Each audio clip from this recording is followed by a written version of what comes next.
Hello students, नया question solve करने जा रहे हैं हम। सबसे पहले क्वेश्चन को देखते हैं क्या दिया हुआ है। क्वेश्चन में आपको दिया हुआ है दो आवेश, और वो जो दो आवेश है वो है 2 माइक्रोकूलम तथा -2 माइक्रोकूलम परस्पर 3.0 सेंटीमीटर की दूरी पर स्थित है। ये दोनों ही आवेश मिलकर एक विद्युत द्विध्रुव बना रहे हैं और इस विद्युत द्विध्रुव के कारण उत्पन्न आघूर्ण की आपको गणना करनी है। फिर से देखते हैं क्वेश्चन। 2 माइक्रोकूलम -2 माइक्रोकूलम और दोनों के बीच की जो दूरी दी हुई है वो है 3.0 सेंटीमीटर। तो गिवन हम कर लेते हैं। गिवन में Q1 हो जाएगा आपके पास 2 माइक्रोकूलम। इस माइक्रोकूलम को हम कूलम में कन्वर्ट करेंगे तो वो हो जाएगा 2 × 10⁻⁻6 कूलम। वैसे ही Q2 हो जाएगा आपके पास -2 माइक्रोकूलम। सो -2 × 10⁻⁻6 कूलम। ओके, उसके बाद देखिए परस्पर 3.0 सेंटीमीटर की दूरी पर रखे हुए हैं। इट मींस डिस्टेंस या दूरी जो आपको दी हुई है वो है 3.0 सेंटीमीटर। अब इस सेंटीमीटर को हमें क्या करना है, मीटर में कन्वर्ट करना है। तो मीटर में कन्वर्ट करने के लिए 3.0 × 10⁻⁻2 मीटर आप 100 से डिवाइड कर दोगे या 10⁻⁻2 से इंटू कर दोगे तो सेंटीमीटर को आप मीटर में कन्वर्ट कर सकते हो। ठीक है, ये चीजें तो हुई आपको गिवन। आपको निकालना क्या है, विद्युत द्विध्रुव आघूर्ण की गणना करनी है। विद्युत द्विध्रुव आघूर्ण कैसे निकालेंगे। माना कि आपके पास ये पूरा आपके पास एक विद्युत द्विध्रुव है जिसके एक बिंदु पर पॉजिटिव आवेश, दूसरे बिंदु पर -2 आवेश, और दोनों के बीच का जो डिस्टेंस होता है वो कितना होता है 2a होता है ना। विद्युत द्विध्रुव यदि आप समझते हैं तो दो आवेशों को यदि एक दूसरे के साथ 2a डिस्टेंस पर रख दिया जाए तो वो आपस में एक विद्युत द्विध्रुव की गणना कर लेते हैं या विद्युत द्विध्रुव बनाते हैं। हमें उस विद्युत द्विध्रुव का आघूर्ण ज्ञात करना है। तो विद्युत आघूर्ण का फॉर्मूला क्या हो जाएगा, विद्युत आघूर्ण बराबर हो जाता है एक आवेश, ठीक है ना, दोनों में से कोई एक आवेश गुणा दोनों के बीच की दूरी। ठीक है ना, ये कॉन्सेप्ट हम लेके चलेंगे। दोनों में से कोई एक आवेश गुणा दोनों के बीच की दूरी पुट कर देते हैं यहाँ पर। तो विद्युत द्विध्रुव आघूर्ण is denoted by capital P। Capital P equals to एक आवेश। अब आपको ये नहीं देखना है कि माइनस वाला है कि पॉजिटिव, आपको सिर्फ आवेश का वैल्यू लेनी है, पॉजिटिव नेगेटिव नहीं देखना है। तो एक आवेश 2 × 10⁻⁻6 एक आवेश आप ले रहे हो, और दोनों के बीच की दूरी आपने क्या निकाली है 3 × 0 10⁻⁻2। सॉल्व कर दीजिए। 3 दूनी 6, -6 -2 -8, यूनिट क्या हो जाएगी। देखिए एक आवेश की यूनिट क्या होगी कूलम इनटू दोनों के बीच की दूरी, और दूरी की यूनिट क्या हो जाएगी, आपने इसको किसमें मीटर में कन्वर्ट किया तो कूलम इनटू मीटर। इसकी यूनिट क्या हो जाएगी कूलम इनटू मीटर। ये इसका आंसर हो गया 6 × 10⁻⁻8 coulomb into metre. Thank you.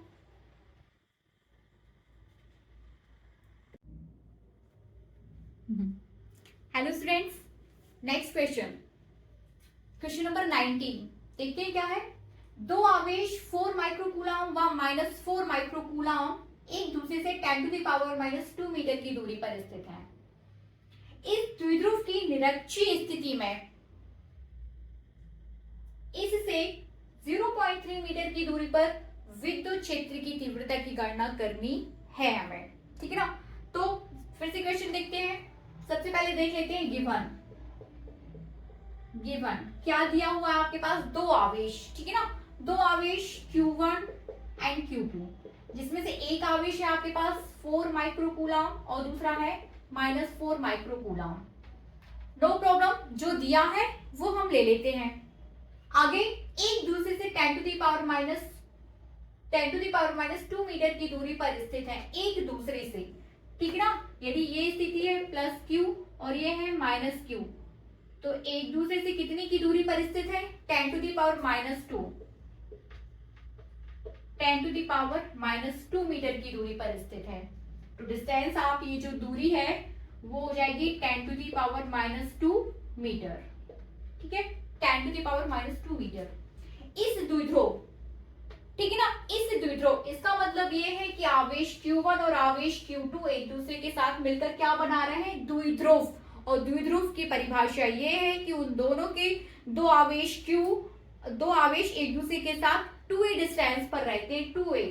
तो ये जो 10 टू द पावर -2 है is just equivalent to the 2a। तो यहाँ पर 2a equal to 10 to the power -2 metre आएगा। ठीक है ना, इससे, इस द्विध्रुव से, ठीक है ना, इस द्विध्रुव से, ये जो आपके पास द्विध्रुव है, इससे निरक्षीय स्थिति पर, निरक्षीय, देखिए आप इसी के अक्ष में जा रहे हो तब वो है अक्षीय स्थिति, है ना। डिटेल में आप थ्योरी में इसको देखोगे, यदि आप इसी अक्ष पर काम कर रहे हो, इसी के आगे पीछे, तो वो है अक्षीय स्थिति। लेकिन इस अक्ष से आप थोड़ा सी भी एंगल ऊपर या नीचे कर देते हो, यहाँ यहाँ यहाँ यहाँ कहीं भी, तो वो हो जाएगी निरक्षीय स्थिति। आपको एंगल नहीं दिया हुआ है इसलिए हमें एंगल तो लेना ही नहीं है, आपसे सिर्फ ये बोला है कि इस द्विध्रुव से जो दो आवेश एक दूसरे के साथ मिलकर एक द्विध्रुव बना रहे हैं, और इस द्विध्रुव से निरक्षीय स्थिति पर, इसका मतलब यहाँ कहीं भी निरक्षीय स्थिति पर, है ना, निरक्षीय स्थिति से 0.3 मीटर की दूरी पर, यहाँ कहीं 0.3 मीटर की दूरी पर कोई बिंदु है, वहां पर आपको विद्युत क्षेत्र की तीव्रता की गणना करनी है। तो यहाँ पर आप निरक्षीय स्थिति वाला कॉन्सेप्ट लेके चलोगे, है कि नहीं, और वो आप थ्योरी में वो क्वेश्चन आप डायरेक्ट सॉल्व कर चुके हैं और उसका हम डायरेक्ट यूज यहाँ पर करेंगे। तब निरक्षीय स्थिति में विद्युत क्षेत्र की तीव्रता का सूत्र क्या हो जाता है, निरक्षीय स्थिति में विद्युत क्षेत्र की तीव्रता, विद्युत क्षेत्र की तीव्रता capital E equals to 1/4πε0 P/R3, है ना, 1/4πε0 P/R3 P। और जहां पर P क्या है, विद्युत द्विध्रुव आघूर्ण, P है आपके पास विद्युत द्विध्रुव आघूर्ण, वो कितना हो जाएगा, वो हो जाएगा Q इंटू 2n या फिर 2a, क्योंकि आप यहाँ पर 2a लेके चल रहे हो, यहाँ पर 2a ले लेते हैं। Q एक आवेश 4 माइक्रोकूलम, तो 4 into 10 to the power -6 microcoulomb, यहाँ पर आ जाएगा 4 into 10 to the power -6। 2a कितना है, 2a आपको दिया हुआ है 10 to the power -2, 10 to the power -2, ये हो जाएगा 4 into 10 to the power -8 coulomb into metre. ये तो आ गया आपके पास P, जो आपको इस इक्वेशन में पुट करना है। मतलब P की जगह आप कितना पुट करोगे, इस P की जगह आपको लिखना है 4 into 10 to the power -8 coulomb into metre. Next 1/4πε0 आपको पता है कितना होता है, R कितना दिया हुआ है, R आपको दिया हुआ है 0.3 मीटर, क्वेश्चन में ही दिया हुआ है 0.3, ठीक है ना। तो पुट कर दीजिए और सॉल्व कर दीजिए। आगे हम इसको देखते हैं।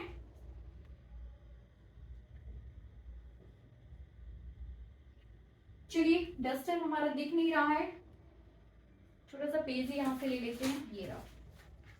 आगे इसको सॉल्व करते हैं, है ना। फॉर्मूला आप लेके चलिए, इस फॉर्मूले में पुट करने हैं हमें, तो इसे हम बचा के रखते हैं, बाकी चीजें सॉल्व कर सकते हैं। ठीक है, तो ले लेते हैं E इक्वल्स टू आपके पास आ गया है 1/4πε0। P की जगह लिखना है आपको, इस P की जगह आपको लिखना है 4 इंटू 10 टू दी पावर -8 और R की जगह 0.3 क्यूब। सॉल्व कर दीजिए इसको। 1/4πε0 कितना होता है, 9 into 10 to the power 9, 9 into 10 to the power 9 into 4 into 10 to the power -8 0.3 cube. Solve करिए। 9 10 to the power 9, 4 10 to the power -8, 0.3 0.3 0.3, ठीक ना। सॉल्व करके बताइए कि इस क्वेश्चन का आंसर कितना आएगा। ठीक है, थैंक यू।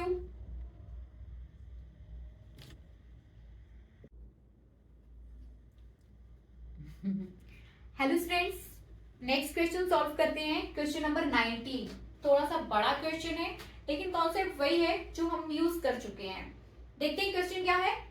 दो आवेश पॉजिटिव 3.2 इंटू 10⁻⁻19 कूलम व -3.2 इंटू 10⁻⁻19 कूलम एक दूसरे से 2.4 इंटू 10⁻10 मीटर की दूरी पर स्थित है। ओके, इस द्विध्रुव से 0.30 मीटर की दूरी पर स्थित किसी बिंदु पर विद्युत क्षेत्र की तीव्रता की गणना करनी है। बिल्कुल इजी क्वेश्चन है, बिल्कुल भी टफ नहीं है। फटाफट हम इसे सॉल्व कर लेते हैं। सॉल्यूशन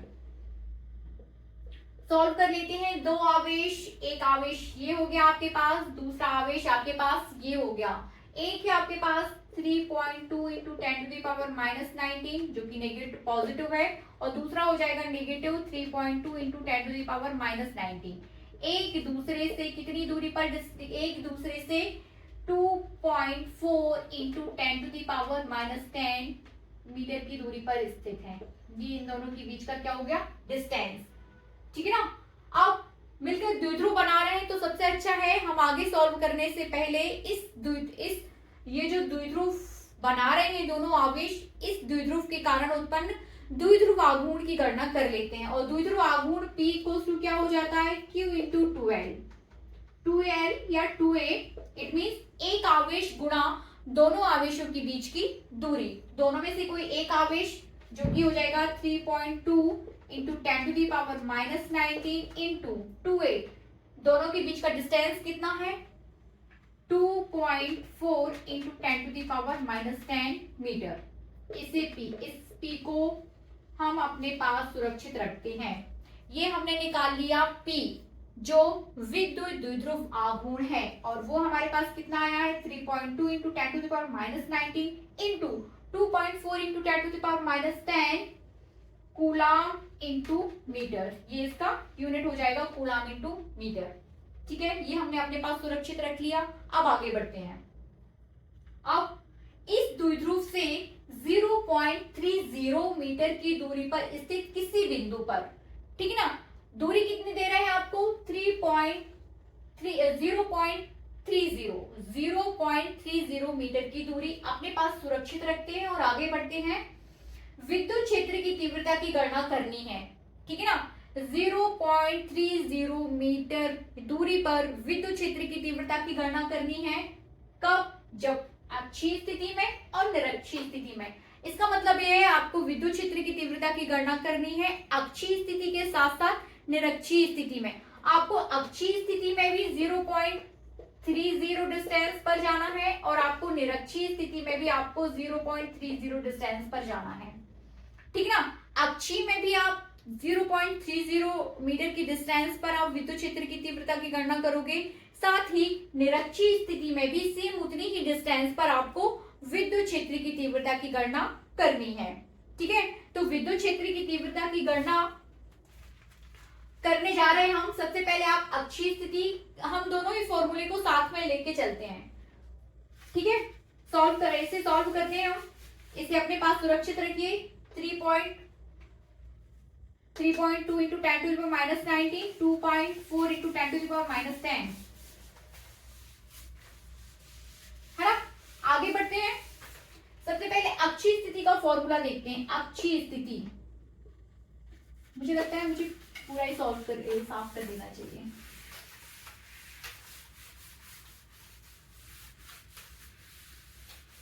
ठीक है, तो सबसे पहले आप अक्षीय स्थिति देखिए।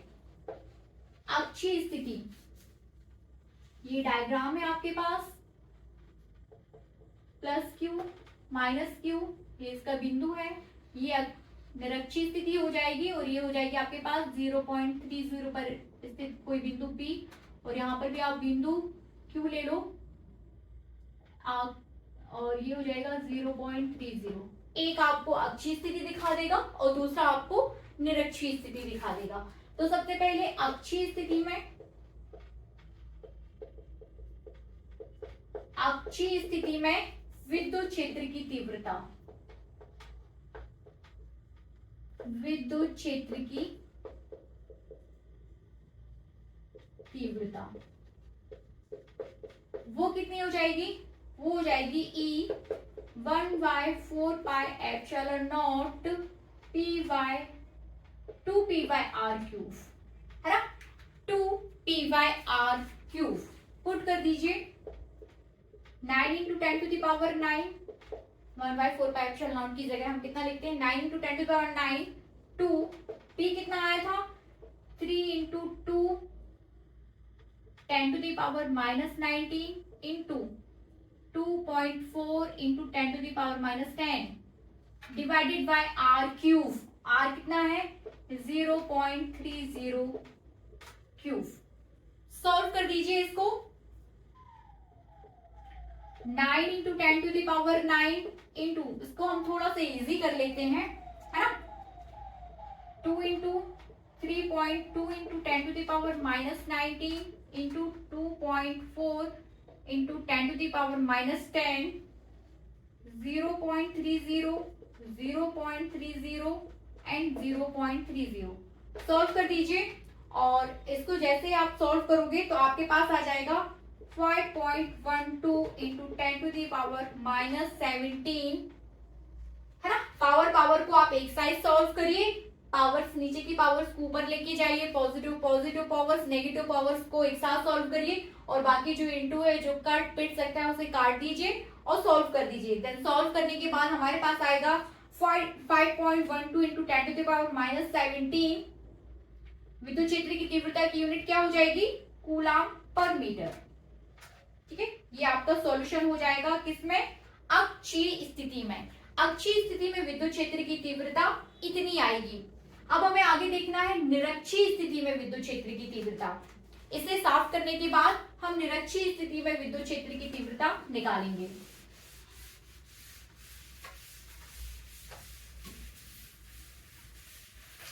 ठीक है ना, निरक्षीय स्थिति में विद्युत क्षेत्र की तीव्रता,